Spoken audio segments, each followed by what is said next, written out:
विहाड़ी से खबर देते चले। Vehari government high school Tamor शहीद कॉलोनी विहाड़ी के उस्ताद मोहम्मद रियाज क्यूम को सीओ एजुकेशन विहाड़ी सईद अहमद चौधरी की मुबैना नारवा सलूक और संगीन नताइज की वजह से सीनियर उस्ताद मोहम्मद रियाज क्यूम और अहले खाना परेशान। बेटा शदीद दिल बर्दाश्त होकर हस्पताल दाखिल। सीनियर उस्ताद रियाज क्यूम का मीडिया से मजीद बात करते हुए कहना है। बिस्मिल्लाहिर्रहमानिर्रहीम। मैं मोहम्मद रियाज क्यूम हूँ, SST government high school Taimur Shaheed colony Vehari.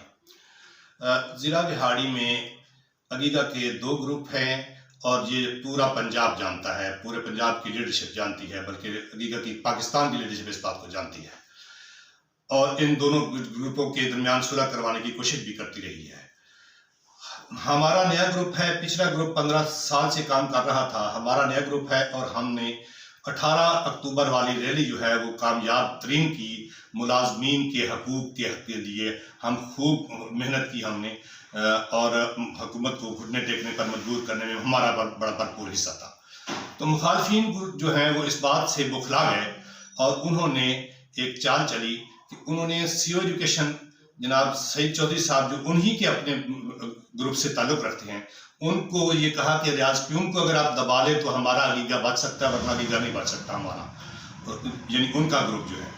तो सीओ एजुकेशन साहब जो है मुतासिबाना जहन लेकर, एक जानिबदाराना जहन लेकर, हालांकि एक सीओ को तो सारे असातिज़ा के लिए बराबर होना चाहिए, सारे असातिज़ा उसके लिए बराबर होते हैं, पूरा ज़िला उसके बराबर होता है। तो मुतासिबाना जहनियत लेकर मेरे पास आए मेरे स्कूल में 20 अक्टूबर को और मुझे बुलाकर ये कहा कि तो तेरी बीवी का नाम कहाँ क्या है, उसका फ़ोन नंबर क्या है, और साथ साथ लिखते रहे, अपनी डायरी में लिखते रहे। अगर इनकी डायरी कब्जे में ली जाए तो वहाँ पर अभी भी लिखा हुआ होगा, साथ उनका फ़ोन नंबर क्या है, कहाँ जॉब करती है। जब मैंने बताया तो कहते हैं कि वो भी मेरे मतहत ही काम करती है, मैं देखता हूँ, मुझे पता नहीं है क्या कर रहे हैं। उसके बाद तेरा बेटे कहाँ पढ़ते हैं, उनकी उम्रें कहाँ हैं और कितनी है और किस किस क्लास में पढ़ते हैं, वो भी लिखते रहे। फिर तेरा घर कहाँ है, गली नंबर कहाँ है, मकान नंबर कहाँ है, और उसके बाद गलीज तीन गाली देकर कहने लगे कि मैं पूछ लेता हूँ तुम कैसे बचते हो, तुम मियाँ बीवी तुम, और मैं ना तुम्हारा शदीद किस्म का धमकी देते हुए कहा कि मैं तुम्हें निशान इबरत बना दूंगा, वरना पीछे मैं आपसे कह रहा हूँ कि पीछे हट जाओ, से हकीकत के प्लेटफॉर्म से पीछे हट जाओ।